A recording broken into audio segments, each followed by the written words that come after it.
wa barakatuh. Barkan ku da sake zuwa ajin koyon lissafi. So yau muna so mu ga lowest terms of fractions. So lowest term ne kawai abin da yake nufi za ka reduce wannan fraction ɗin to the lowest term har sai ya zama to ba ku abin da za a iya sake wannan fraction ɗin. Za ka yi dividing in numerator da denominator ɗin by the same number ɗin ne za ka yi dividing har sai ya zama to ba za ka iya sake dividing ba. To a nan ne za ka bar shi.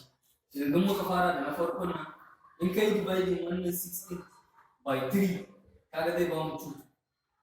Sannan idan ka yi dividing wannan 15 by 3 shi kuma zai ba mu 5. So yanzu wannan 2 over 5 ba abin da za mu iya sake. So kaga wannan shine lowest term na wannan fraction din kenan ya zama 2 ba abin da za ka iya sake dividing da shi.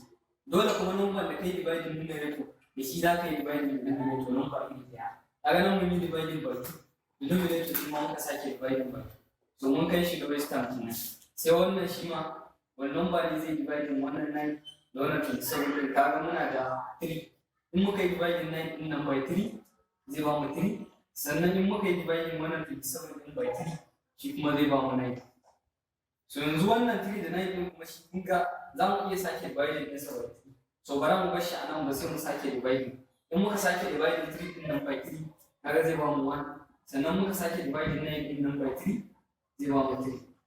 So wannan shine lowest term. So ku biyo mu a bidiyo na gaba za mu ci gaba da tutorials din da muke yi on the fraction.